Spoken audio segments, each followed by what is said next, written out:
নারায়ণগঞ্জে অপরাধীদের তথ্য সংগ্রহের সময় হামলার শিকার হন র্যাব সদস্যরা।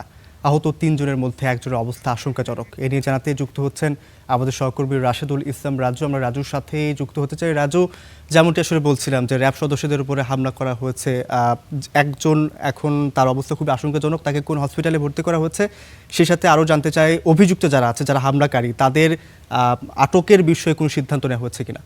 ধন্যবাদ আপনাকে। মূলত গতকাল মাদক বিরোধী অভিযান এবং ওয়ারেন্টভুক্ত এক আসামিকে গ্রেপ্তার করতে গিয়ে আসলে র্যাবের যারা সাদা পোশাকধারী সদস্য ছিল তারা হামলার শিকার হন। এর মধ্যে ৩ জন গুরুতর আহত হয়েছিলেন।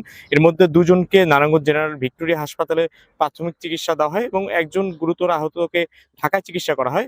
এবং আজ ১ ঘন্টা আগে র্যাব ১১ যে সদর দপ্তর রয়েছে, সদর দপ্তর থেকে এক সংবাদ সম্মেলনের আয়োজন করা হয়। ওই সংবাদ সম্মেলনে র্যাব ১১ যিনি অধিনায়ক রয়েছেন লেফটেন্যান্ট কর্নেল সাজ্জাদ, তিনি আমাদের যেমনটা জানিয়েছেন আহত ৩ জন এখন আশঙ্কা মুক্ত রয়েছে এবং এই ঘটনায় তারা মামলার প্রক্রিয়াধীন রয়েছে। এদিকে এই ঘটনার পরই আসলে র্যাব গতকাল নারায়ণগঞ্জ শহরের যে বোয়ালখালী যে এলাকাটি রয়েছে, বিশেষ করে যেখানে ঘটনাটি ঘটেছে, পাশাপাশি দেওবক নূর মসজিদ এলাকায় অভিযান পরিচালনা করে। এই অভিযান পরিচালনাকালে তারা বিপুল পরিমাণ মাদক তারা উদ্ধার করেন এবং এই ঘটনায় তারা ১৩ জনকে তারা গ্রেপ্তার করেছেন। তবে যারা গ্রেপ্তারকৃত আসামিরা রয়েছেন তারা গতকাল হামলার সঙ্গে জড়িত কিনা তা তদন্ত সাপেক্ষে বলা সম্ভব।